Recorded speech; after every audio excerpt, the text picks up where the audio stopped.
But thank you to everybody for attending the event today. This event is brought to you not just by League of Champions, but by ResCon and some other industry associations who represent the residential sector, the infrastructure sector, as well as the ICI sector. So we've got the majority of construction in the room, and we're delighted to have so many participants, and we'll be recording this event, and it will be made available through the ResCon website, as well as the League of Champions website. And we're hoping to have that as early as tomorrow, but by no later than the end of the week. So we are honored to be joined by the Minister of Labor Training and Skills Development, as well as the Chief Prevention Officer, and I'll have the pleasure of introducing both of them shortly. We also have two panels today featuring health and safety leaders from across the construction sector. When we started planning this event, the details were different, but the approach was the same. Specifically, we know that we need to come together as the construction industry and fill this virtual room with experts, and then let construction do what construction does best. And that is to find a solution of the problem of the day. When construction works together, there's nothing it can't achieve. This is the approach we took in March, and the WSIB data has shown that everyone in this room has done an incredible job mitigating the spread of COVID-19 on construction sites. However, now is not the time for celebration, but a time for recommitment.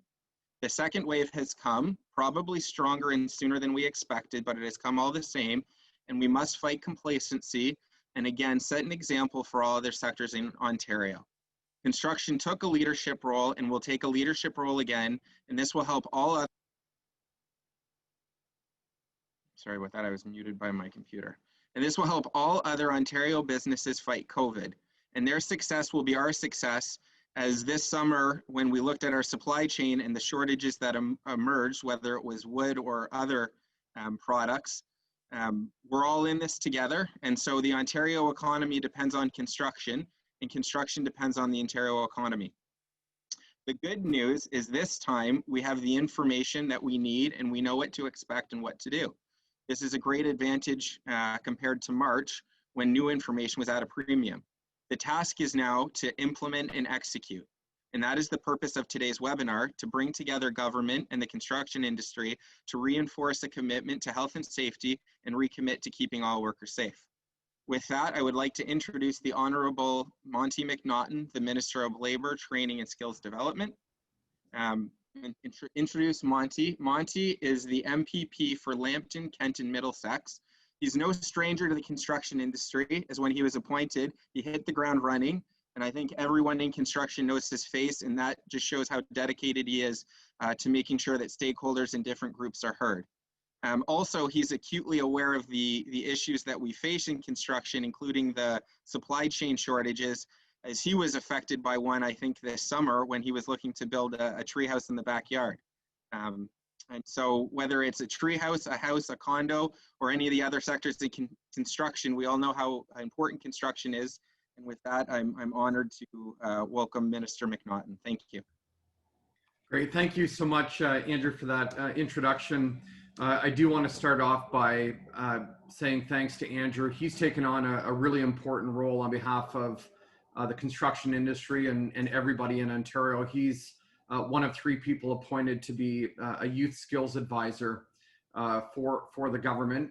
He's going to serve the next number of months helping the government really get more young people into the skilled trades, you know, from introducing skilled trades as early as grade 1 to other measures that we're prepared to take. So Andrew, thank you for your leadership role. I also want to give a shout out to Ron Kluski, who's on and is going to be speaking. I mean, we owe him a debt of gratitude. He and his team have worked really hard with many of you on this call this afternoon, keeping people safe in workplaces right across the province. So Ron, thank you for everything that you do for everybody in Ontario.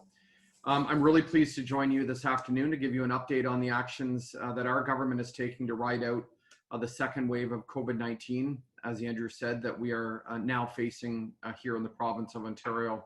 And first of all, thank you to the Residential Construction Council of Ontario and the Ontario General Contractors Association and all of you for putting on this important virtual event today. It's important that we keep the lines of communication open to share information and best practices. If there's one thing this pandemic has done, it's reminded us how vitally important health and safety is in the workplace as well as in all of our daily lives. Creating healthy and safe workplaces is an ongoing process and is a top priority for the government. Our government has taken a number of actions to respond to the COVID-19 pandemic. Together with our health and safety partners and many of you on this call this afternoon, we developed more than 190 workplace resources to ensure consistent approaches to protecting workers.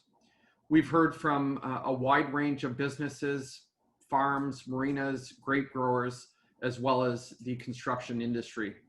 They tell us the sector-specific information has been very useful in helping them develop their own safety protocols. Inspectors have been working every single day and night to ensure all sectors are complying with health and safety laws. We recently announced that we're hiring 98 new inspectors to meet this increased need. I'd like to share a comment from a letter sent to me jointly by Jeff Smith at Ellis Don and Patrick Dillon at the Provincial Building and Construction Trades Council of Ontario. The letter referred to the rigorous inspection and enforcement of the law across industry job sites. And it said, and I quote, "Increased enforcement helped ensure that everyone knew that compromised safety would not be tolerated.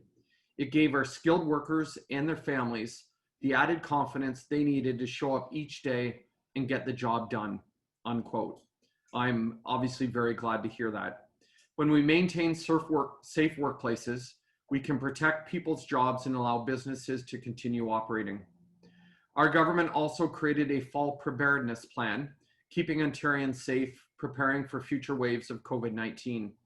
It highlights the nearly $3 billion we're spending on a variety of measures.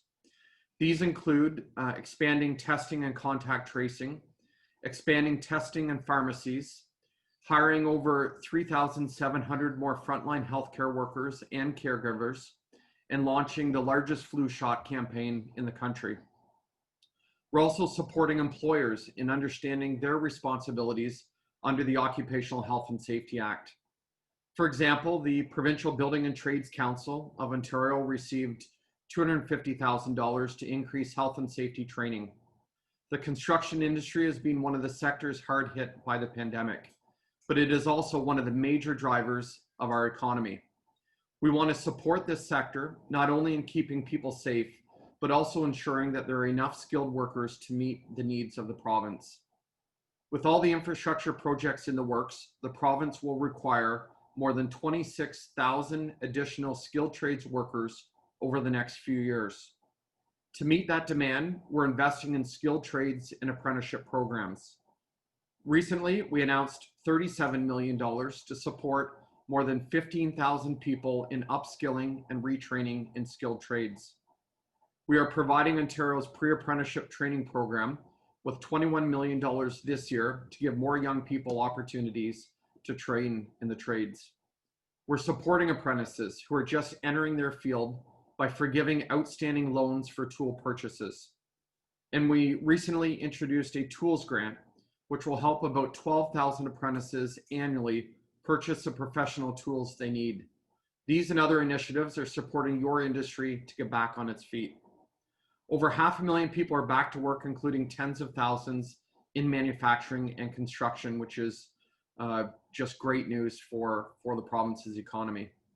As we all know, good, meaningful jobs lift people up and are the foundation for strong families in all of our communities. But we have to remain vigilant and protect workers and the public as we face this second wave of the pandemic. New modeling figures show that Ontario could soon see about 1,000 new cases every day. And we have to work together as we have during the first wave to turn the tide in this fight. Government and businesses, private sector and public sector, we must all continue to work side by side to respond to a very unpredictable environment for the foreseeable future. With mutual respect and determination, I know that we will all be able to rise above this difficult period in our history and bring our economy and the construction industry roaring back. So with that, Andrew, thank you so much for inviting me to be here, and it's great to see so many people participating. And thank you to everybody in the construction industry for working together. We've done a great job, and it's really an industry that we can all be proud of and to point to as a role model in Canada. So thank you. And thank you again, Minister. I know on behalf of the construction industry, we couldn't be as effective if you guys weren't effective at the ministry level. And so that goes from the top down, but thank you very much, because I know the commitment you've made, and this probably wasn't how you planned to spend your spring and summer, but we're really glad that you were able to lead us through this and dedicate the resources at the Ministry of Labor to keep everybody safe and keep everybody working. So thank you very, very much. Great. It's a team effort. Thank you. I'm going to turn it over now to Ron, and I'm just going to pin his video. So I've got the pleasure of introducing Ron as well, and Ron has also been a big champion and done a lot of work, and I'm sure he's had a couple tireless nights and long days since March started. And so in introducing Ron, I'm going to keep it short because, like Monty, Ron is no stranger to construction. Ron's been the Chief Prevention Officer, not for that long a period of time, but we feel like he's been there for forever, and that's because of the close work and relationship that he's had with everyone in construction. When this crisis hit, Ron sprung into action, and under his leadership and under his team and working with Monty, we were well taken care of, and we're able to do some pretty incredible things. So with that, I'm going to turn it over to Ron to address the group. Thank you, Andrew, and thank you, Minister. Always a pleasure to follow you.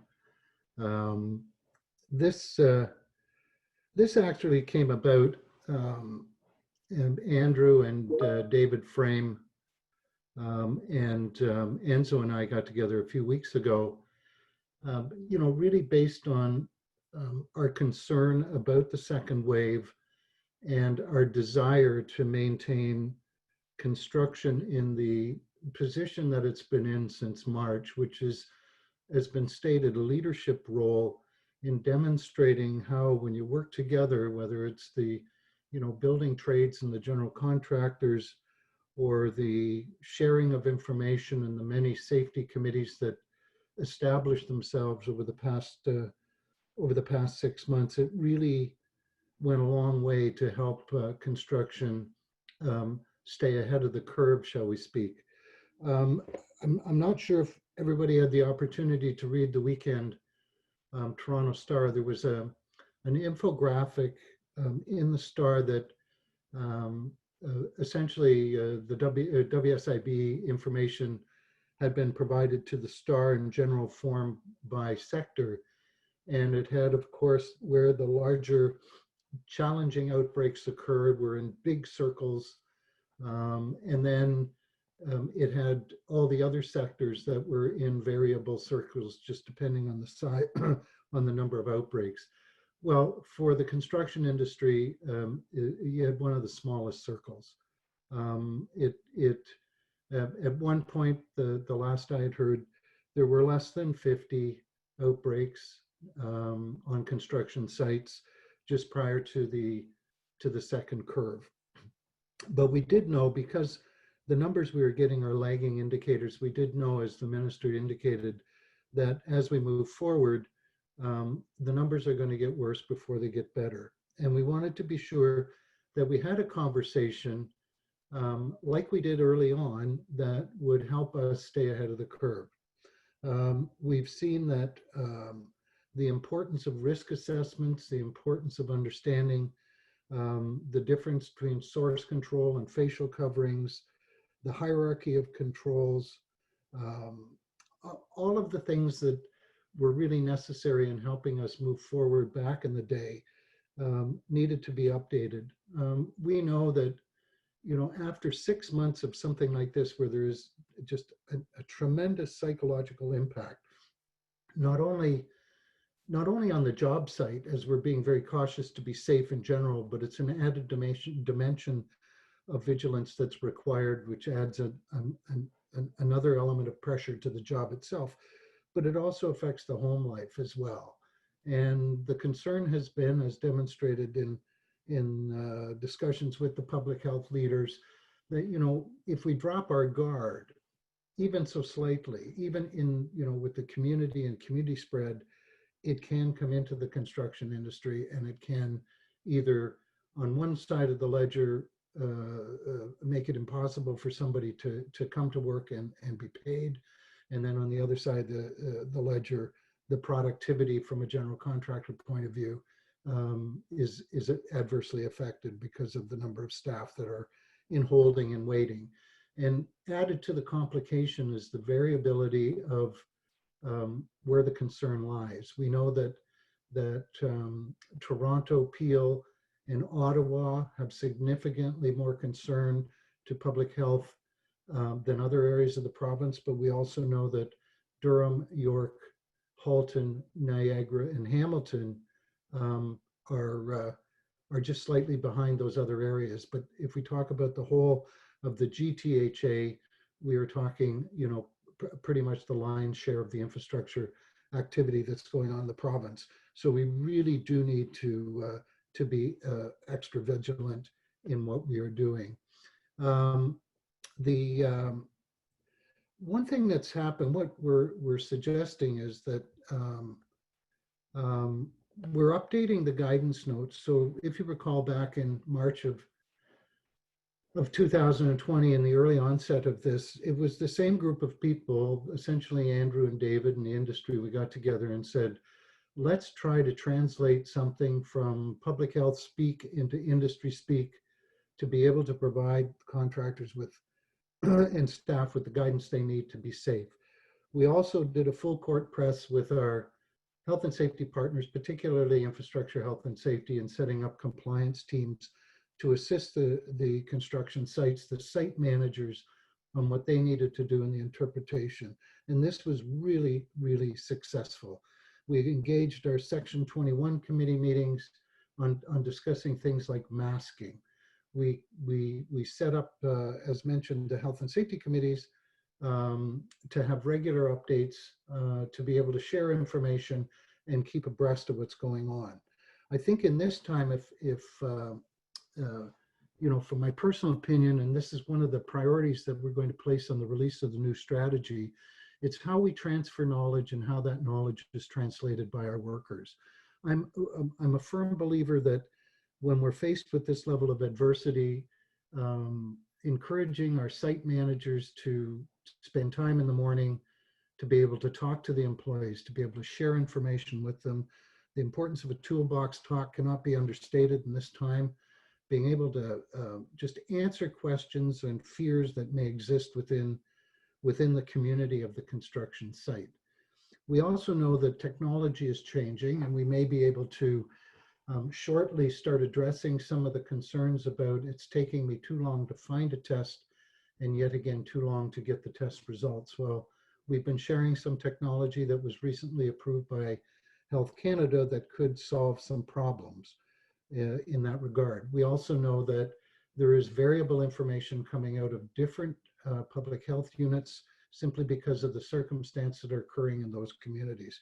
We are trying to align the information so that there's limited confusion out there. And I know it can be really frustrating when you have that. So I've met with the industry stakeholders throughout, and with the support of actually the Prevention Council that has a number of constructors on that and tradespeople. And I'd just like to commend their dedication to the health and safety and the fighting of this pandemic. And our ultimate goal collectively is to continue to keep workers safe and to keep workers working and to keep this major sector of the economy moving forward. So obviously, as indicated, the modeling is going to show that we're going to be subject to increased numbers. And our goal here today is to fight what we have characterized as COVID fatigue. You know, it hasn't happened to me until it does. I'm, you know, sitting at home, I've got to get out. And if we're not careful, then that simple act of going out, it could continue to cause a challenge and shut things down.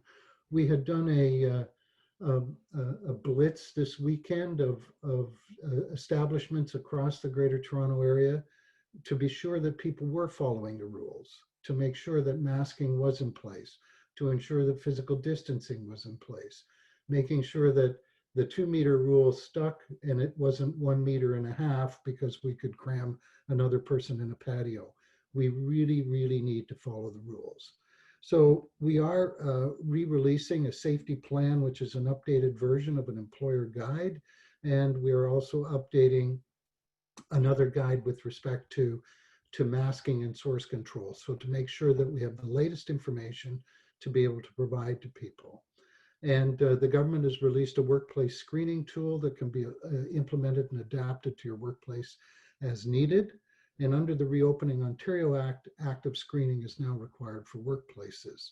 So we just ask you to continue to maintain physical distancing, the importance of the utilization of the hierarchy of controls, and when you develop a safety plan, to control the hazards in your workplace. You know, plexiglass barriers where possible, markers to control traffic, good ventilation, frequent cleaning and disinfecting of commonly used tools and surfaces, source control, masking, and where needed, personal protective equipment. And as was mentioned earlier on, it is getting easier to get PPE. I remind everybody, if respirators are required, they need to be fit tested. So with some changes that have occurred in healthcare, just as an FYI, fit testing is going to be at a premium for the next little while. So if you need fit testing, get in line quickly and be sure it's available. And if there's a challenge with that, just give me a call. So there's a whole suite of controls. The guidance is available. We're working on updating and improving our guidance to get you the most useful information.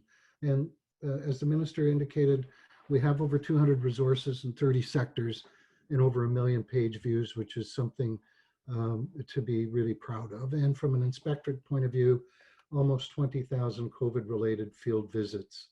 And through the hiring of more inspectors and the move to continue to provide compliance assistance to our employers, it's that balance of ticketing and advice that we will continue to carry on. And to the health and safety associations that have been front and center, they are also available to help. So we want to keep the word out. Safety is our priority. And as the old quote goes, an ounce of prevention is worth a pound of cure, or prevention is first aid for an injury. So we'll continue to work with the construction sector, the Prevention Council, and Craig and the League and OGCA, and all of the formal and informal activities out there to be able to get this message across. So my virtual door is always open. You've got my email. I just thank Andrew and the League and the OGCA and others for organizing this event. I'm sure that you're going to get some really good information. This is a practical approach of sharing information that has proven over time to be very effective. So thank you for the invitation.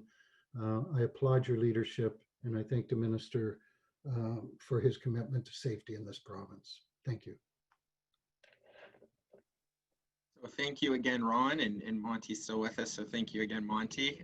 I can't say enough, and again, on behalf of the minister, I can't say enough about the documents and the resources and the guidelines. And a lot of the panelists and people on this call obviously did some work that went into that. But again, when you look back at what was done, especially in mid to early March, it's incredible. And through ResCon, we have a couple connections through UFT.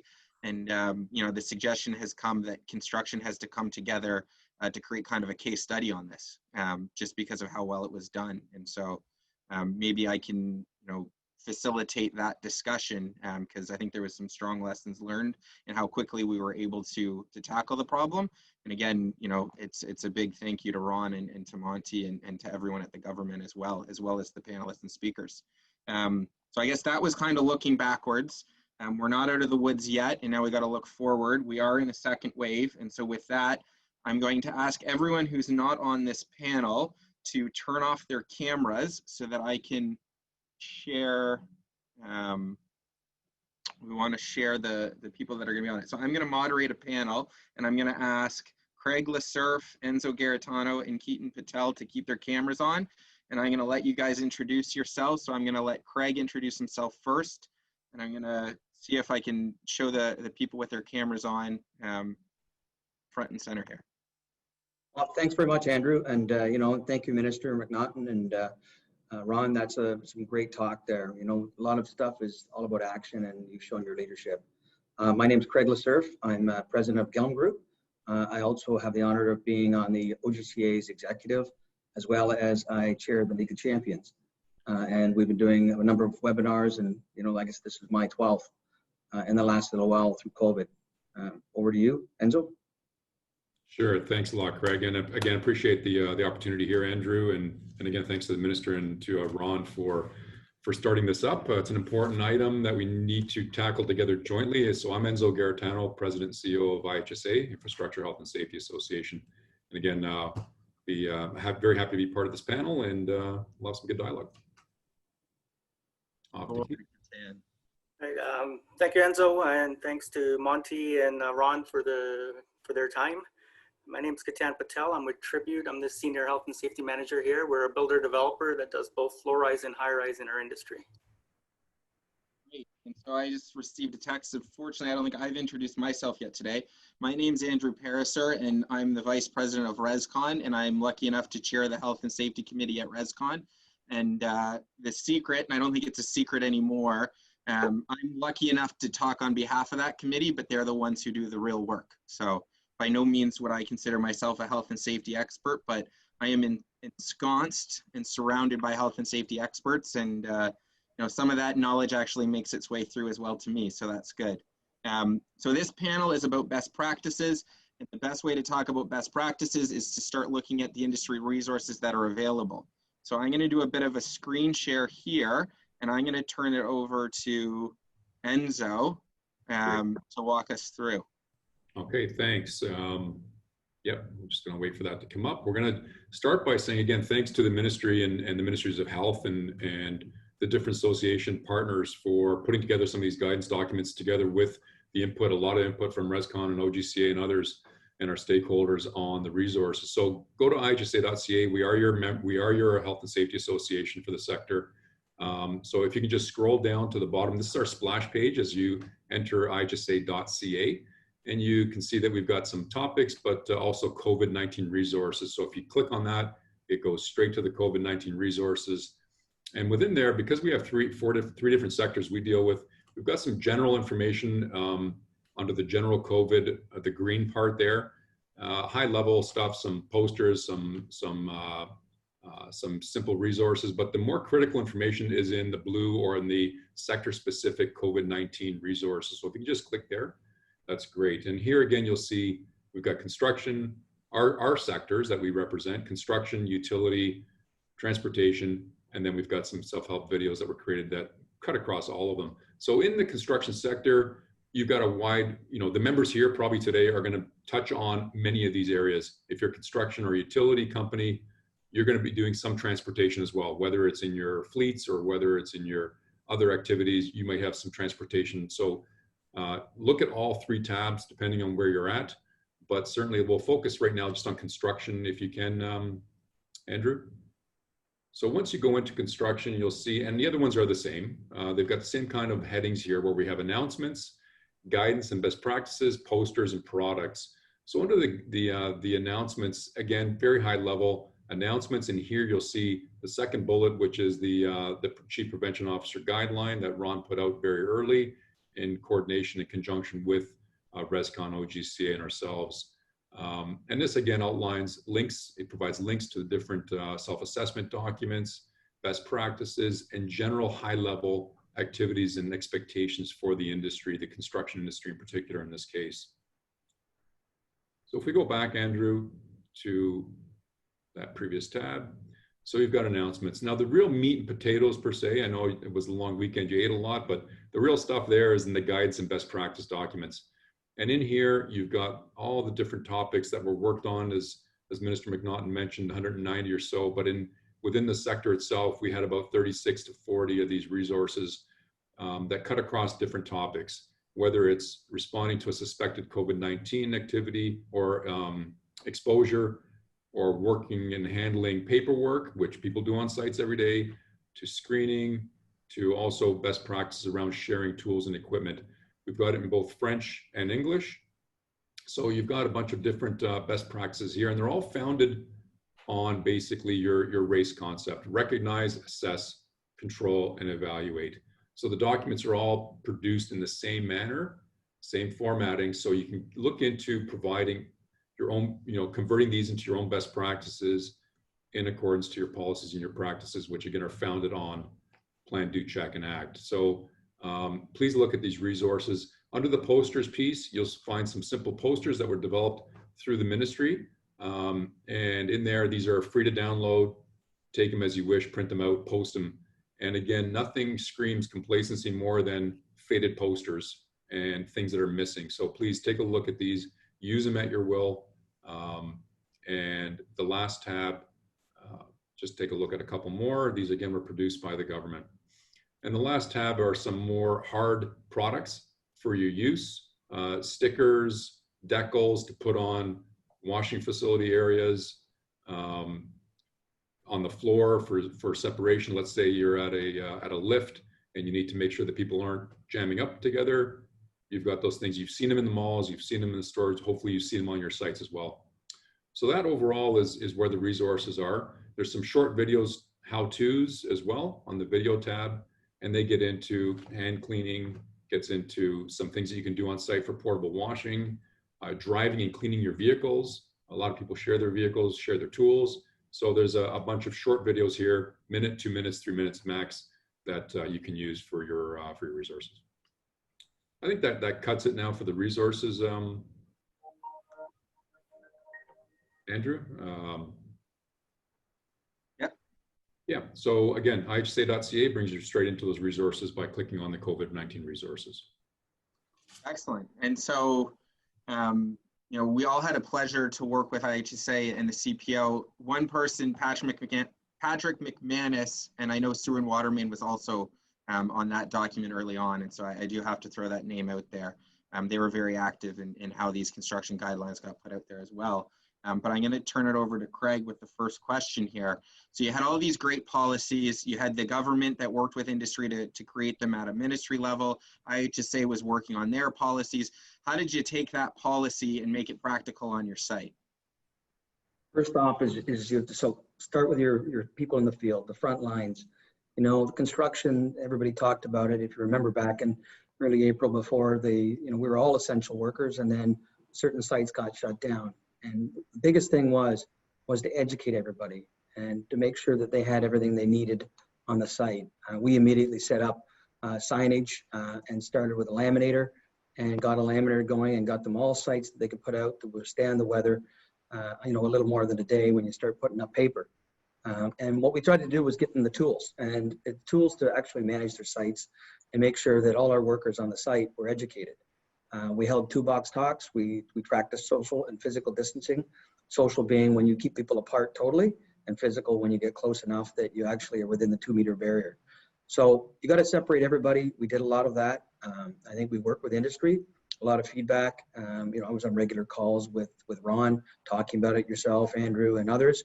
And again, one of the things that I thought the industry did really well was we shared beyond belief. And, we crossed all the boundaries of it, because at the end of the day, safety is non-proprietary. So as long as everybody gets over that hurdle, then whatever I'm doing, I'm happy to give to you, and vice versa. And I think that our partners within the industry, we all shared. On the second panel, Craig Sparks, there's stuff that I have that I got from Maple Reinders, and there's stuff that I have from others, and then stuff that I was happily sharing with others. And I think the key to it was to stay on the top of it. And I think everybody has to understand that in order for your staff to feel safe, they have to see leadership, and they have to see people actually stepping up and doing it. And it's not just saying they're doing it, but doing it. And so by having that visual leadership out in the sites, I think it's important. Ron mentioned in his talks about the hierarchy of controls. Well, it's important to actually make sure that you engineer everything away from your site first. PPE is really your last line of defense, not your first line. and to focus on that. And so by actually putting people in circumstances where they have staggered starts, staggered shift times, staggered lunches, making sure your space is as few people exposed as possible for exposures, it's important. And I think, you know, as an industry, we all got together about that. I think that our numbers show it. I think our overall attitude shows it, and it's important. We now have taken it to the next level, which is signage. And we have got all these special signs that are stickers. They're really easy deployable. They're movable. When you move to a new area, you slap a sticker up and away you go. You know, they're 11 by 17. And some of them are mounted on aluminum, some aren't. And again, it gives us the flexibility. Those are good points. We're going to come back to the culture point. Before we go there, I just want to go to Keaton. In the residential sector, we didn't shut down. And so it looked a little bit different. And I just wondered if you could comment on that and how in the residential side, were you able to take those guidelines and resources and get them out on site? And then we'll move to a question on culture. Yeah, Andrew, good points. One of the biggest challenges we had in the residential sector was the layout of our sites. I mean, most of our residential sites have multiple entrances, varying start times. So what we did was try to get a consistent message. So going back to the point Craig made about posters and signs being consistent, we had one of our sign companies print up uniform signs, and we used logos from the IHSA, public health, local authorities, and we created uniform signs across all of our sites. And that went a long way in creating a culture, because when this first hit initially, there was a lot of nervousness from most trades and workers on our sites. And what we did was we took information from the World Health Organization, IHSA, CDC, and the local public authorities, and then we kind of leaned towards IHSA because that was more relevant to our sector. We filtered out all the other information, put it on a platform where we can share with our trades, and that's the way we approached it. And it was difficult. And on the high-rise sector, we did have similar challenges. However, we were able to control a lot of it because of the layout of the sites. Right? You usually have a single point of entry where we can control the people coming in and out. You can place your adequate signage on there. Back to Craig's point about stickers, we've got into stickers now where we, you can move them, you can put them on doors, you can, as the work progresses, when you occupy buildings, you can progress with the signage. Yeah, and I think I'm just going to pause it there for a second. Moving on, it was really what I'm hearing about how you guys were connecting with your workers, right? And so I'm going to move into a question for Craig. Specifically, at the start there was a lack of information, but you had to take what was there and connect with workers. Do you want to speak about kind of the culture of safety and how you were able to communicate with workers on site? Oh, for sure. What we did is we started off originally with leadership and getting to our site supers, foremen, and we created virtual webinars. I mean, that was the great thing. I think that we're all on a Zoom call today, and technology is certainly going to reinvent how we do business, but we used it as a way to communicate with our staff and to give them the message from the top. And as you said, all the information wasn't there, so we were searching all over the place. And as Kateen said, we were looking at different areas and saying, I like that part, that applies here. And as I often say, R&D it, rip off and duplicate. You took it, made it different, made it your own, get the message and get it out. And I think that was the big part. And maybe I'm going to turn it back to Enzo here too, because you were the one creating the resources, and what feedback were you getting from employers? Well, I think, getting clarity around using the resources in an appropriate manner is important. And that means looking at it systematically or systemically, whatever you want to call it, is to look at it holistically, right? What are you doing? You're doing a risk assessment. And that was the message. That's why we created the documents in a way that said, recognize, assess, control, and evaluate, is to start off by working with your staff, looking at where the concerns are, whether it's in COVID or any other hazard for that matter, and then looking at, all right, now what are we going to do? How are we going to do it? And it starts at the leadership level and the commitment there, but then it also cascades to where the workers are, what they're doing, what they see, how they interact, what they use for tools and work every day, and how do you now control those activities? And then at the end, to give that confidence, or greater confidence, around evaluating it and continually improving it. So use those resources, but use them in a continuous loop. I think that's the critical piece here, is It's not good enough just to do it once and you're done with it, because that doesn't give everyone the comfort level. It's about, hey, we're seeing things either slip or we're seeing things change, and construction sites change every day, right? Weather changes every day. And to do that continuous loop of recognizing, assessing, controlling your risks and evaluating it. I think that's the key. I think that's a good point, Enzo. I'm going to go to you, Keaton. But essentially, we have the same issue, which is COVID-19, but it shows up a little bit different every day. So in March, people didn't have information, and there was a lot of fear around it. In the summer, we were complacent about it. And I guess, Keaton, where are we now on site? What are the workers thinking or feeling, or is complacency, how much of an issue is it, I guess, is a question. I mean, so with the introduction, with all the protocols and practice that we put in place, over the summer, we realized there was some complacency, right?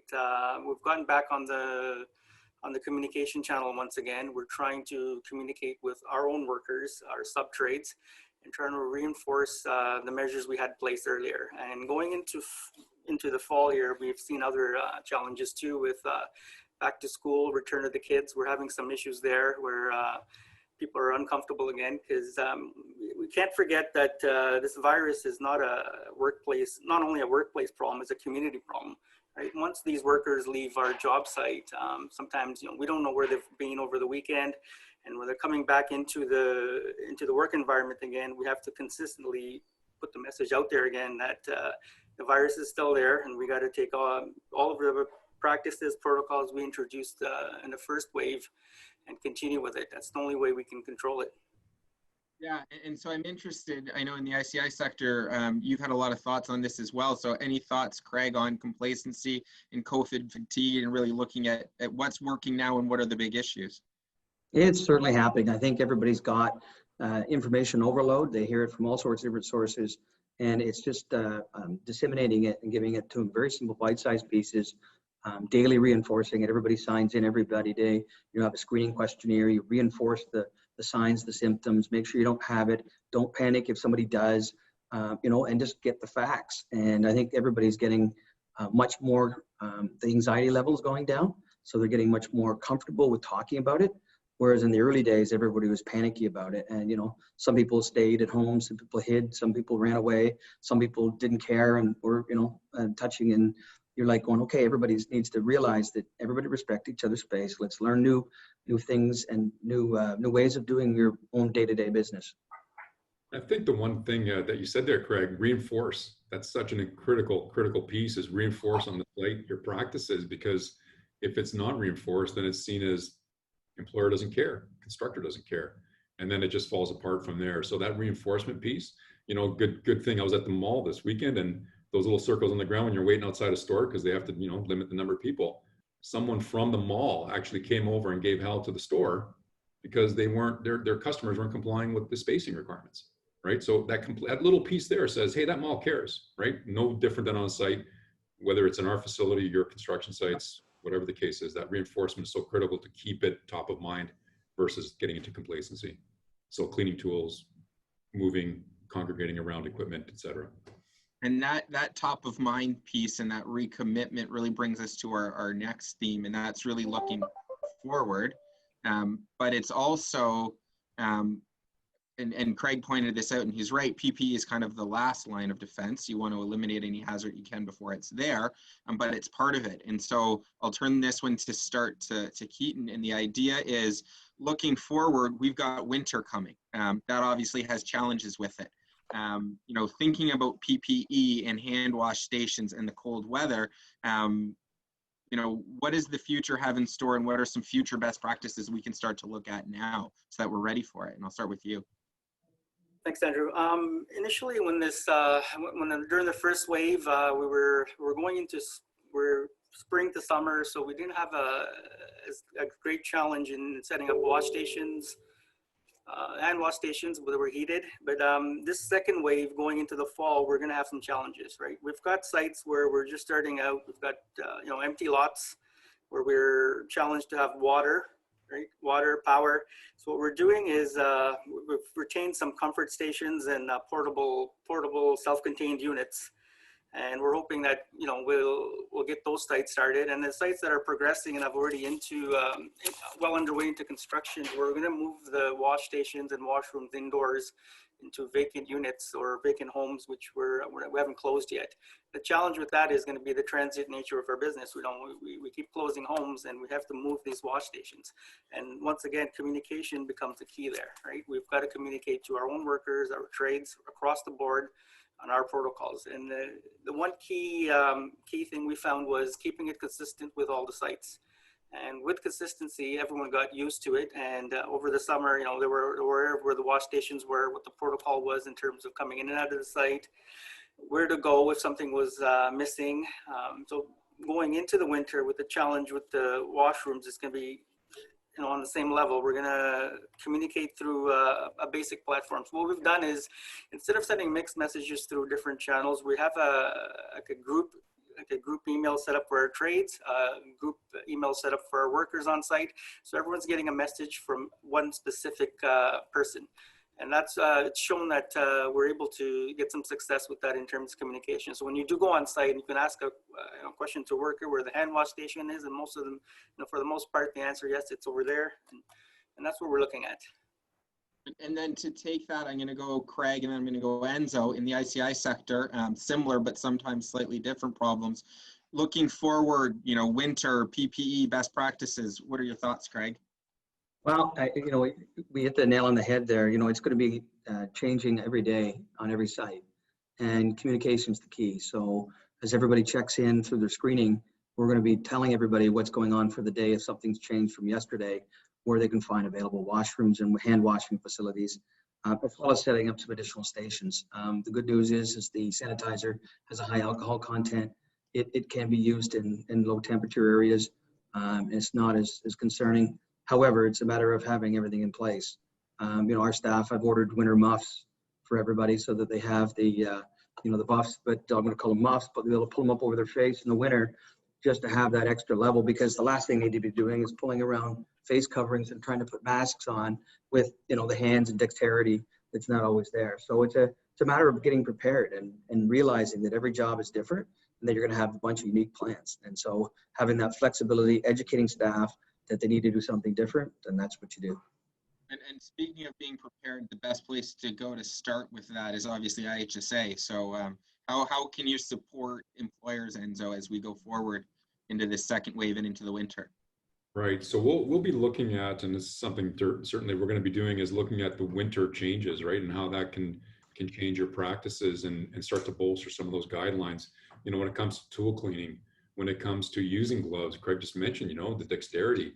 Well, we've also got cold weather. What that brings, you know, I don't want to be gross about it, but leaky nostrils, and now you're potentially using your hands, and you might get some of that on your gloves, and then you grab your gloves and you touch the tools. So what do you do for cleaning the tools? That's different. Winter heat, you know, so we'll be looking at some of those impacts potentially too, is how do you deal with those, and what are some of the risks around the changing weather? You know, there's other things about, you know, simple, where do you eat? Some jobs are naturally outside, whether it's road work, bridge work, that kind of thing. And if you don't have a trailer, well, the temperatures are changing. What are you going to do now? You have to start early, start now. Don't wait another month from now, because you'll be behind the 8 ball. So is about promoting that preparation now. So we'll be doing a lot more blitzes out of communicating, getting ready, communicating changes to the weather, and what those impacts do for your assessments and how you move forward. And I think the important thing is no employer is in this on their own. We specifically came together as, you know, the infrastructure, residential, and ICI sectors on this webinar. As Craig said, construction is united in this. We've been sharing best practices and will continue to do so. As employers, you're not alone. You've got your associations, you've got the IHSA, you've got a lot of resources, you've got the Ministry of Labor, everybody wants to help. I'm going to turn it over for what I'll call final thoughts. So I'm going to give each speaker, you know, please leave the audience with one thing you want to take home. I'm going to impose a little bit as the moderator, and I'm going to say, if people haven't downloaded the COVID-19 screening app, please do so. Has as many Canadians as we would have liked downloaded it? Probably not, but it still is an excellent tool that can help keep people safe. public health is having trouble when it comes to tracking and tracing, and anything that we can do in construction to help with that, and it can be as easy as downloading that app, would go a long way into keeping people safe and to keeping us working. So not really supposed to jump in as a moderator, but I couldn't help myself there. And so for the first final thought, I'm going to go to Craig. Thanks, Andrew. My final thought is, all I can say is communicate with everyone as much as you can. If you see something good, take it. If you have something good, share it. And safety is not proprietary. So think in terms of us as an industry, as one big company, one big family, and let's keep each other safe. Great. We'll go over to Enzo. Sure. So 2 words: review and reinforce. So review your practices, what you've done since March, review them in the context of the changing weather, and reinforce your practices. Reinforce, so people know that you're taking it seriously as a community, as a workplace. We're all kind of going in the same direction. So review and reinforce are the 2 things I'd like people to leave with.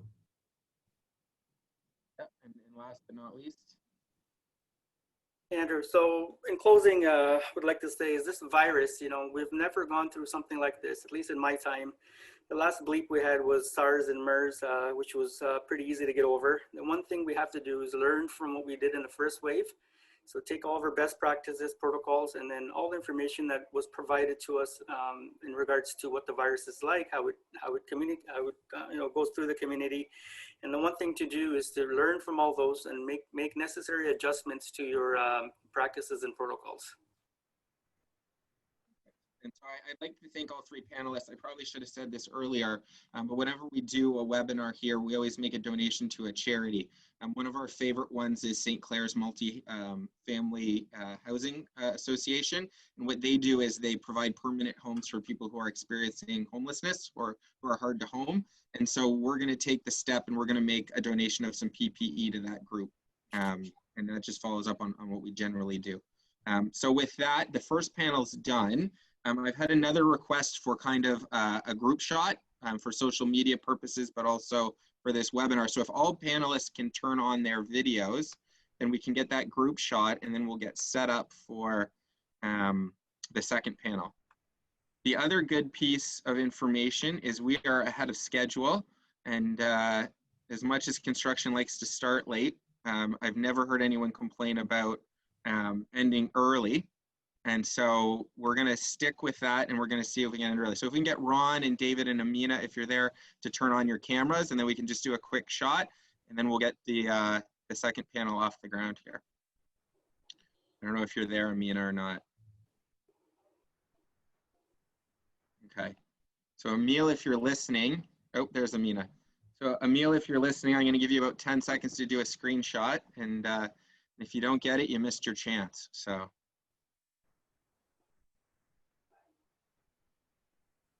Perfect. Okay, thank you again to the first panel. And if you're not on the second panel, please turn off your screens. And I'm going to pin everybody on here. Darren. Craig.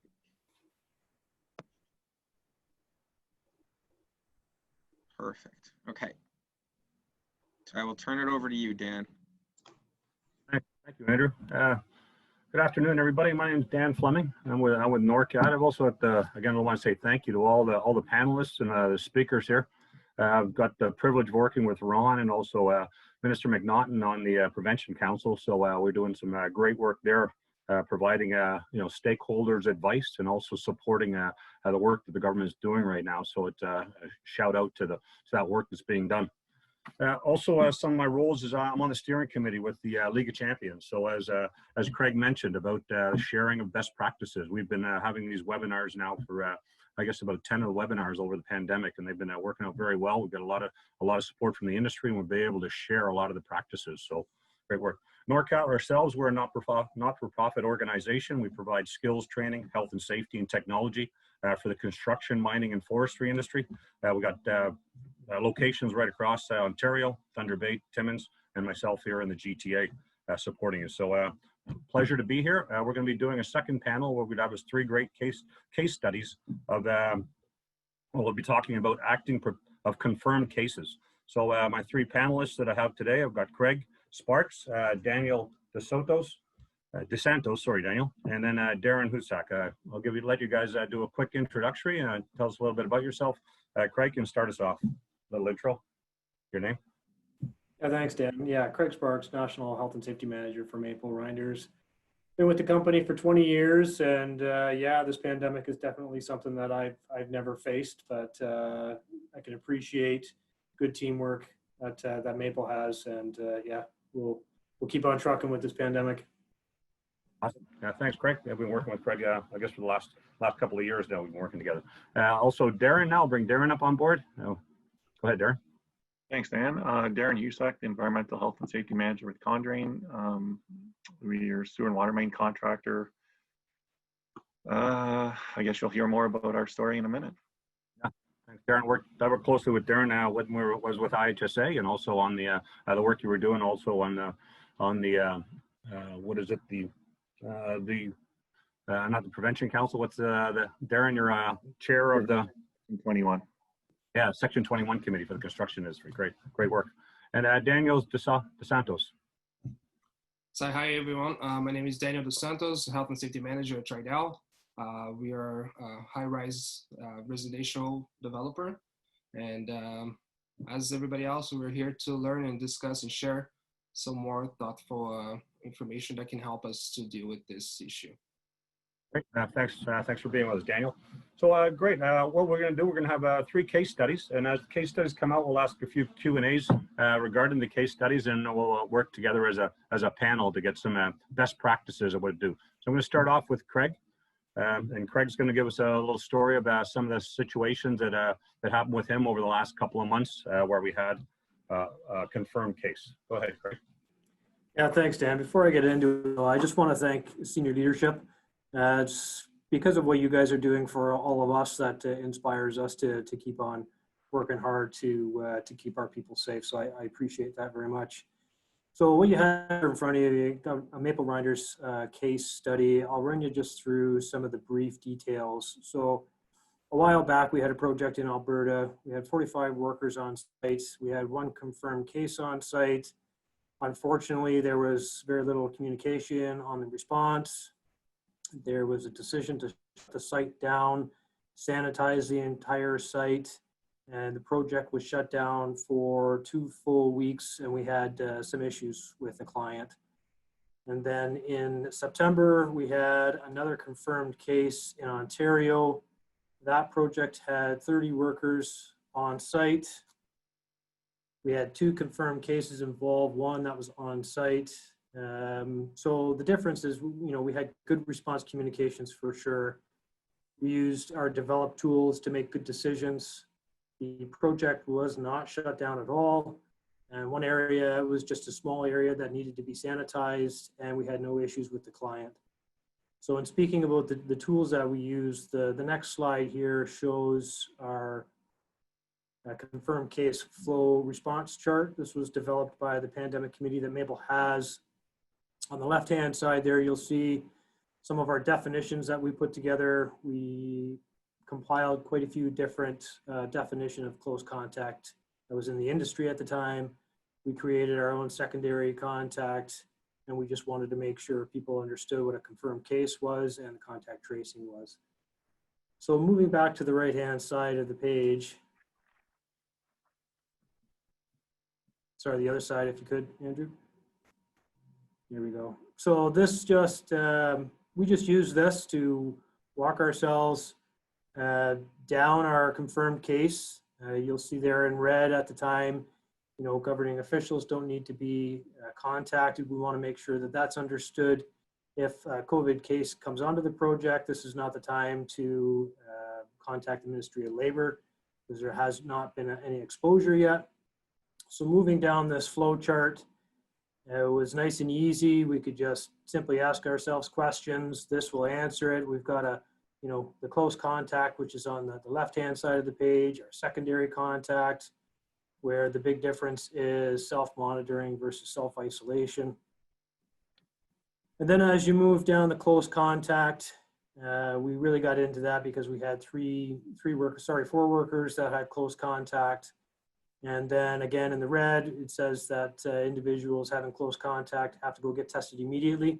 We want to make sure that, obviously the incubation stage plays its course, but we also want to make sure that if they test positive, that we can react to that.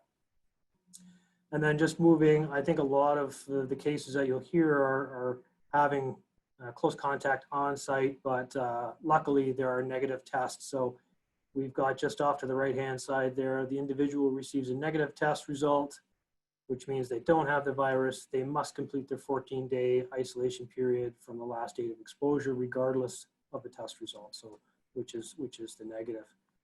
So, just in summing it up, we want to make sure that this tool can be used by anyone if anyone's interested in it. But so comparing the two, our first case in Alberta, we had 45 workers sent home. So everyone on site was sent home. We had 14 days of lost production, site-wide sanitation. So you can imagine the cost factor there and the work that had to be done. We had issues with the client, and obviously there were lessons learned. Our confirmed case in Ontario, so 4 workers were sent home instead of 45. We had 0 days of lost production. Minimal sanitation. Luckily, it was only segregated to one specific area on the project. And then simply informed the client of the event and gave confirmation that the situation was under control. And again, even though this situation was handled much better, we still had lessons learned. That's what I have for you, Dan. Yeah, thanks. Thanks, Craig. Yeah, we've you've shared that story, and I guess a couple of times now we've talked a little bit about that. And I said you mentioned something about the development of a pandemic committee. You've got one that you've actually put together, and can you give us a little background on? I'll do a couple of questions here first, Andrew, just with Craig, and then we'll jump over to Darren. So tell us a little bit about that pandemic committee that you put together and how that supported you on site. Okay, yeah, early on when the pandemic hit, we formed a pandemic committee, quite a few members across the country. We have people from Kelowna, Edmonton, here in Mississauga, and step by step throughout the pandemic, when it comes to any kind of tools or dealing with different situations, we gather as a committee, make decisions, formulate tools, develop tools, and they go straight up to the executive team to decide on. And even though I head up the pandemic committee, when I was on site, there was a lot of confusion happening at the time. And I mobilized a Teams meeting, and we had everyone there across the country. And it was quite impressive to have the whole committee there. And we had our subcontractor there at the same time. And you could tell that they were quite impressed with the people that we had. But it was good to get their trains of thought, just because they're somewhat separated from what's happening on site, the hustle bustle, what's going on. And it was just good to have the committee there just to assist, and went well. I can imagine so, especially with the confusion and that occurred from the first case. Right? So I'm sure probably all the support that you had really helped that out. Some of the other things you were talking about was a timeline, right? Producing a timeline. How'd that timeline assist you? Great. When we were on site again, trying to figure everything out, I just sat everyone down, removed people that didn't need to be in the trailer, and just figured out, okay, let's figure out the timeline. There was a weekend party that had happened. There was COVID at the party. We had to figure out who was at the party, when the work was being done. So we figured out that timeline prior to the committee meeting. That gave the committee an opportunity to make good notes and ask good questions. That's what the timeline's all about, the contact tracing session. Absolutely. Yeah. Great. Good. So what I'll do is we'll go over to Darren, and then we'll talk a little bit about lessons learned as a group when we get in there. So Darren, please share us your case study. Okay. Well, before I get into like the dreaded phone call that started the whole thing, just as a note, we just started up our normal year. Basically, sewers were going, roads were going, earthworks were just getting going. February, as COVID started to become more prevalent, there was that little bit of an uneasy feeling going around. In March, we started to notice, and talking with our suppliers about PPE, it started to become a little bit of an issue. And then obviously the government started stepping in middle of March. You start seeing all kinds of things shut down, and we internally hit a pause button on March, I think it was the 24th, just because of PPE and a few other things. Throughout the next little while, there was the real push to get everybody going again. And we started back up roughly May 5th across the board, with staggered restart of all the crews, which consisted of a lot more than what we've done in the past, in terms of getting the policy out, making sure everybody knew and understood the policy, daily documentation, employee screening, questions relating to the normal, have you been out, have you been around anybody, have you traveled? And then we also, before we got going, we were able to get some thermometers and do temperature checks across the board. So there was some pretty clear instruction to everybody about not coming in if there's anything going on.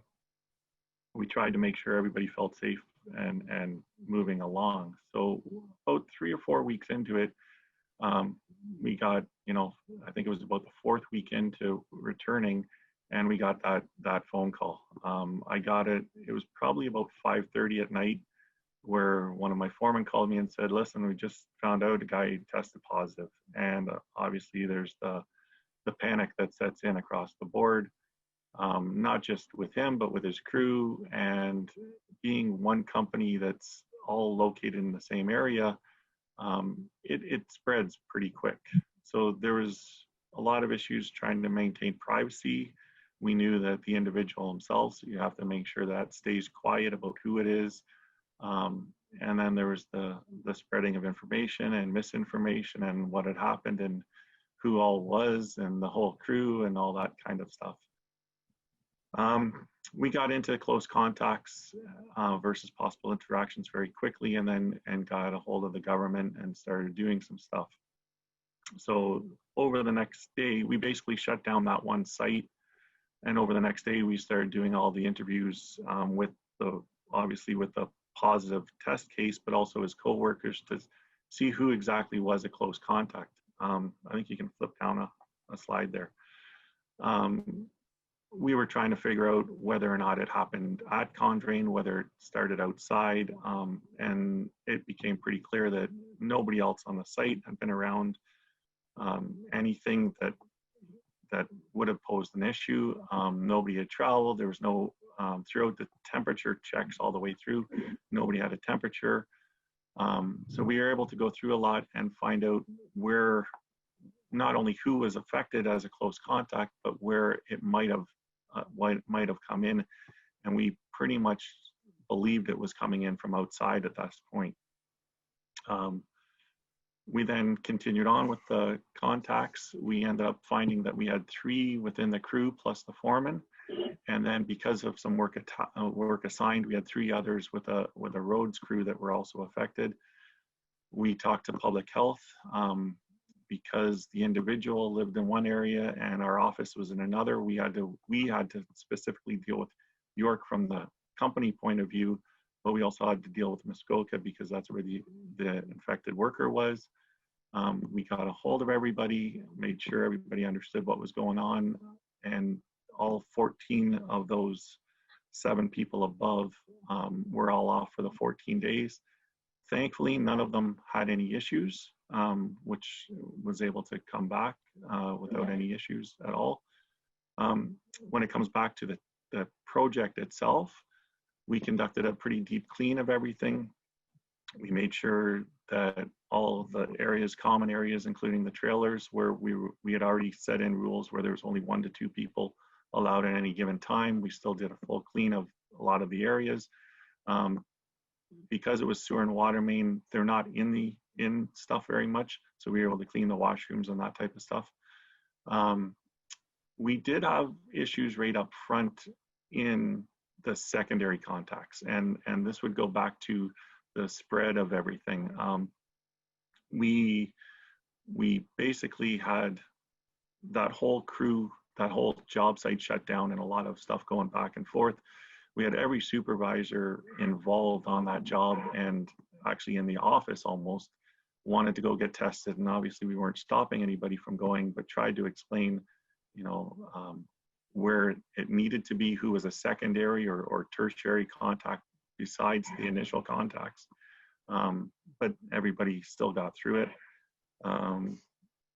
We did bring around a couple other crews, made sure they all understood what was going on, and let them come back. When we go to the basics of the case itself, this is where we get into the one individual that came in. We later found out that it came in from his private life, and he knew about it, yet he continued to come into the job site. He knew that he shouldn't have been in from like the weekend before. He continued to come in. On Monday, he actually admitted later that he started to have symptoms, but still came in. He went for testing on his own and then didn't tell us about that. He told us when he got the confirmation call on it late after we packed up on Tuesday night that he was positive, and that's obviously created quite a bit of a panic. It might be a question as to why people come in. And this is still fairly shortly after we were just down for almost a month. So there was a lot of, I guess people were quite anxious about whether or not they're going to be working, how long they're going to be working. For this individual, fairly young, he basically wanted to make sure he was getting his $200 a day versus being off. And that was the difficult part of this. And I think you're seeing in the numbers now, there's the younger set seems to be having a lot more interactions. And I don't know if it's the invincibility factors that they just believe they're not going to get it, or if they do, they're not going to get hurt too bad. And then they're not thinking of those other consequences down the road. Thanks, Darren. Yeah, that was. I guess we're talking there about the importance of transparency and ensuring the workers actually are truthful as to why it is the guys go to work sick. And we know in the construction industry in the past, you get her done kind of philosophy. You get in, you go to work, you get her done, you work through it. What's some of the obstacles you're facing here? What do you find some of the obstacles are? The largest obstacle now? So one of the things we had specifically with that was the spread of information and misinformation so rapidly. We really had to work, and we got out a communication to the entire company within a day. Just let them know what was going on, how we were dealing with it, making sure everybody was aware of what had happened. This was as we were starting to understand a little bit about it. We followed that communication up with another one within a couple of days once we did know more about it, to basically drive home that whole side of you're not in this by yourself. You're not just protecting yourself, you're protecting everybody. I think that's one of the things that's a little bit different in COVID. We as health and safety professionals, we're always looking out for everybody else. It's not that me first attitude.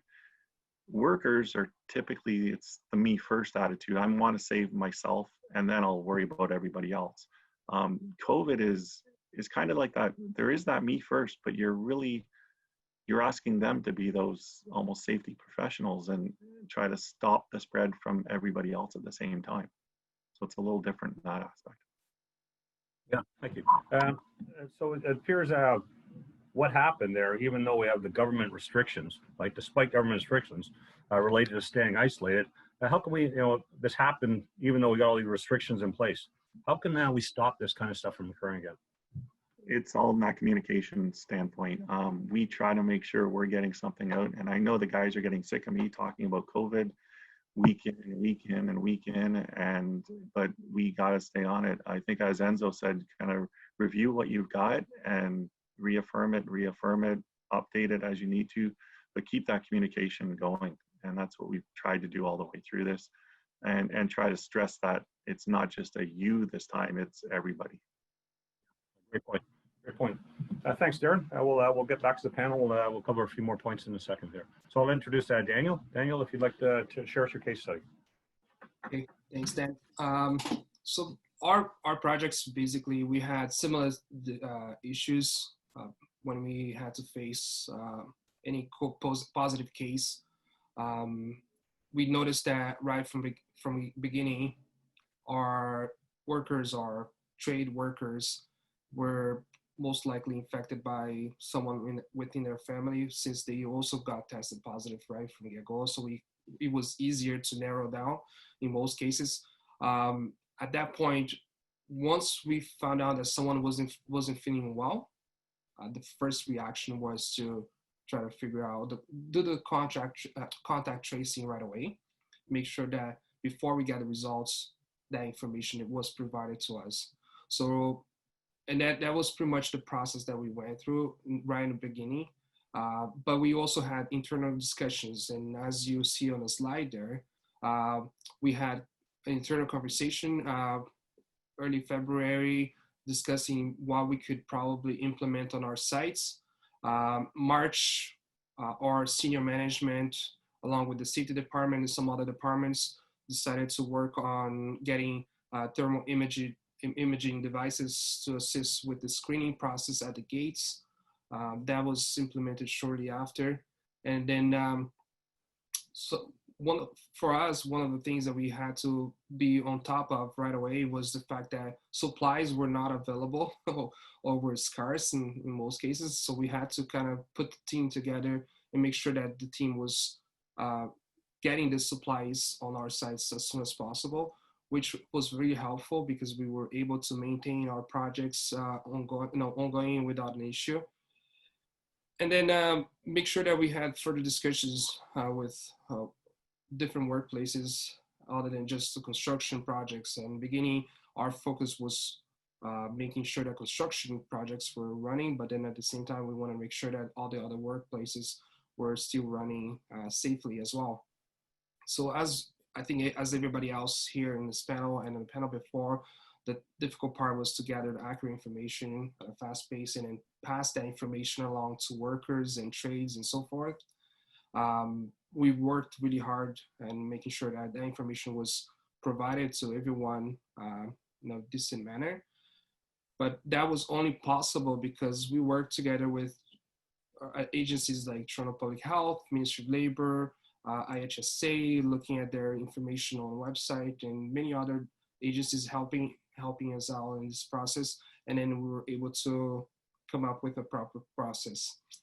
Then when we are concerned at first was try to figure out, is it a work-related illness, or is it not? If it is not, then let's go through the process, make sure that we follow pretty much as if you were, as if it was. And then the point that we also wanted to make sure was that the panic, like as everybody else discussed, it was right from first few weeks. We noticed that people were having really difficult they were having a hard time understanding what close contact meant. So we wanted to make sure everyone understood, and then going through that process as we would like to. So the trades did participate quite well, and then they assist us. I think the only way we were able to achieve that was because we focused on the education aspect of it. At first, we wanted to make sure that during the site orientation, all the workers were aware of what was expected from them and what we were planning to do in there to prevent any issues on site, to make sure that they were safe. So we made sure that we had some kind of documentation available to them, giving them the instructions where the washrooms were, where the washing stations were, what we were doing when it comes to sanitation of the site and so forth. And then safety talks, we encourage all the trades on site to continually provide education to their workers, ensuring that they were aware of our policies and what we wanted them to do. But then we made sure that the Joint Health and Safety Committee and the Work Trade Committee was also participating in that. So we had multiple discussions with both committees. We informed them of any issues, or even when we were planning to implement a specific process, we want to make sure that they were also in that discussion, giving their feedback, because we, as everybody else mentioned before me, we believe that we can't win this battle by ourselves. We have to work together. And that's what we wanted to do. We wanted to have everyone everyone showing their perspective from the workers to the senior management on our company. And then we discussed with the Ministry of Labor, WSIB, whenever was needed, getting their feedback, and as well with some of the inspectors.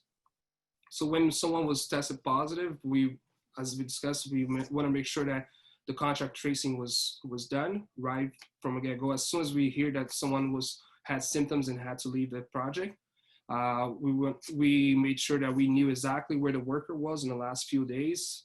So that way it will be easier for us to make sure that the deep sanitation was done. We informed the contractors on site by a phone call immediately. And then we always arrange a third-party organization to clean the high traffic areas, usually washrooms, shacks, trailers, meeting trailers, hoists, elevators, and so forth. Inform the Joint Health and Safety Committee and the Worker Trade Committee. And then also we send a letter to the contractors, suppliers, consultants, partners, to make sure that they're all aware of what's happening, what has been done before the incident, and also after we found out that there was a positive case on site. Then once again, we recommend everyone to have a safety talk in regards to best practices like hygiene practices, physical distancing, which is really important, especially during break time, and use of PPE. And then once that process is done, we now try to make sure that the return to work process is done properly, and we make sure that the worker either had the 14 days isolation done properly, or we had, in some cases, we have to follow the Toronto Public Health recommendations, sometimes even further than that. And we want to make sure that everybody was informed of that. And then one thing that our company does especially for our own employees, is to assist them with the mental health process, right? So as we know, COVID does affect everyone, some different shapes of forms, and then we want to make sure that the workers have the assistance needed, and our talent development team works with these employees in providing the information needed for them. Thank you, Daniel.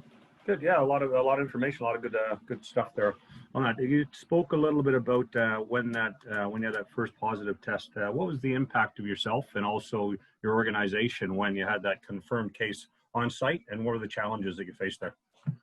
I think for us, the first thing was to make sure that we had everyone informed properly of what was happening. Like in the beginning, everybody starts to create these stories that are not actually true. So we wanted to share. I think right from get-go, we learned that it is important to pass that information as fast as possible. So that's why we decided, instead of having a letter sent, we also call, which we did at the time, and we passed the information to all the contractors and informing them about the steps that were being taken at that point. And then we noticed that it did help us in the whole relationship with our contractors, with our partners, and so forth. Good. And I guess we see this continuous improvement for your program. So like from the time it actually have that first positive into where you are today, what kind of growth have you had in your program? You say it's continuously reviewing? Yeah, so we did take some steps, important steps. One was we did a survey to make sure that the employees could give their feedback of how they thought the company, the organization was doing during this COVID scenario, right? So then everyone gave their feedback, and the feedback was actually really positive, which was great. All of our companies under the Tridel group of companies participated in what we call the COVID-19 action plan. So we had people from different organizations that work under that Tridel group of companies and providing the information what they've been doing. And then I think that collaboration did help us to improve, because we've started learning from everybody, and then different perspectives, different workplaces, and we were able to introduce that to our construction sites as well. Yeah, that's a great point. A good segue into the whole reason we're having these webinars, and also the League of Champions, and the importance of collaborating with all of these best practices with the IHSA and all the tools that we all have. So thank you very much, Daniel. Let's just go with some not so much closing comments, but I see Edwin had a good point there, and I'll let Craig, if you'd like to speak on Edwin's point about the testing time. I know you were doing testing like the day of and the day after. We also have 3 to 4 or 5 days. If you want to speak on that, Craig. Sure. Actually, the one thing that we had on our flow chart was we wouldn't accept any test result unless or until the full 14-day isolation period went through. We had that on our flow chart, and we were dealing with that on the project when we were looking at our confirmed case. And then, of course, the question came around, well, what if they test positive? We have to trace all of that back. So right now, we're tracing one person that's confirmed. So we thought that getting on top of the testing is key. That's why we changed up our flow chart there. And if you send them in immediately to get tested, and I understand that there's a period of time where testing is the best time to do it. But we also thought, these people, even if they get a negative test, they have to be gone for 14 days. So if there's an improper and inaccurate test result, that 14 days is hopefully going to sniff that out. But we thought if they do go and get tested immediately and they get a positive, then we can get on the tracing right away. Thanks, Greg. So as we look at, we see this second wave coming, and we see that we've already had some confirmed cases that have been happening on site, and it's not it's not like now, it's not a matter of if you're going to have a confirmed case, it seems like when you're going to have a confirmed case. So it's important that employers have good policies and programs in place, prepare for it, and also the communication. So I'd like to just sort of close off with some closing statements from each of you. Darren, please share some of your something that you've learned, something you'd like to share for the group. I think it gets back to and we've all been talking about it, is the communication process and collecting as much information as possible, understanding the government restrictions and everything else that's out there, and then being able to disseminate that to your people and make sure that they're not collecting all the misinformation, but getting the proper information. I think that's the toughest part of this. With the second wave, obviously numbers are going to go up, and it's going to be even more crucial to be able to stay on top of that type of thing. Thank you, Darren. Daniel, some closing comments on where do we go next? Yeah, so I think that at this point we understand clearly what we need to do, because we've learned from the first wave. Now at this point, it's important for us to keep in mind that we have to continuously work together with everyone and learn from the new things, the new challenges that come ahead. I think from our end, when we look at it, we learned quite a lot when we discuss with people, when we learned from different perspectives. And then I think if we do listen to everyone, and if we do act upon it, then we'll be able to finish this battle and win it, and be in a whole different lifestyle, hopefully. Yeah, great. As I say, we're all in this together, and we can all get out of it together. Great. Last comment there, Craig. Closing. Yeah, the only thing that I could say is no idea is a bad idea. Throw it on the table, knock it around. If it works, it works. If it doesn't, move on. Don't take anything that you create or an idea personally. Just throw it out there, and if it sticks, it sticks. If it's gonna keep people safe and healthy, then throw it out there. Awesome. Thank you, guys. That was a great panel discussion, some great case studies, and some great work you guys are all doing to improve the programs, improve health and safety. So I'd like to introduce Andrew. Thanks very much for allowing me to act as the panelist, act as the moderator on this panel. I'd like to introduce David Frame with government stakeholders for the Ontario General Contractors Association and also the League of Champions. David, if you'd like to share a few thoughts. Hey, Dan. Thanks very much, Dan, and great job on that panel. Great job to both panels. This has been a great webinar. I know I got a lot out of it, and I'm sure everybody did. Want to thank Andrew and Amina and ResCon for taking the lead on this presentation. As Ron mentioned, sort of the genesis of this whole thing began about 3 weeks ago when we got together in a quiet little meeting and said, hey, we got a second wave coming.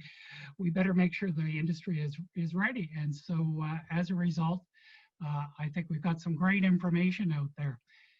For the League of Champions members, I believe this is the 12th presentation we've had since April. And the League has used these to focus on getting our members and government working together to share information. And very much like this presentation, it's about sharing information, helping the whole industry be ready to get past this. So for those of you who are not familiar, who are on this and are not familiar with the League of Champions, you've noticed a number of us, like Dan and I, with our League of Champions jerseys that we wear proudly. There's Dan's. And the League of Champions vision is to make the construction industry safer by inspiring everyone to be health and safety champions. And so that's what we've been doing through COVID. And if you're interested in getting involved or knowing more about the League of Champions, you can go to our website, theleagueofchampions.com, and we'd be happy to follow up and let you know anything you want to know about it. As mentioned, this event is being recorded. It has been recorded. And the reason for this is there's a lot of information that's being presented to you today. As Craig LaSurf says, this is all part of your R&D process, rip off and duplicate. So if you missed anything, go back on the recording. It's on the ResCon. It'll be tomorrow. It'll be on the ResCon website. Tomorrow it'll be on the League of Champions website. You can go over and review some of the material. Please use it. This is about supporting everybody who's on this broadcast with having a better program. And there's a lot of material there for you. And lastly, if there's any other issues, information you need, good ideas for other broadcasts, let us know. This is just one of a series, and hopefully Andrew will have 2 or 3 or many more presentations together so we can reach both the ICI, the residential and heavy civil industry all at once. Thanks everybody, good job, congratulations. Over to you, Andrew. Great. And with that, I don't think there's anything else to say other than thank you again to all the panelists and speakers. And I definitely look forward to future collaboration. I know there's been advancements in testing and different things like that. So I think we're going to have another potential joint webinar topic probably sooner than we think. So connect with you offline on that. And thank you to everyone today. Stay safe. Thank you all the panelists. It was a great job. Thank you, Andrew. Thanks. Thank you. Thank you. Thank you. Thanks, everybody. Well Ron. done. Thank you.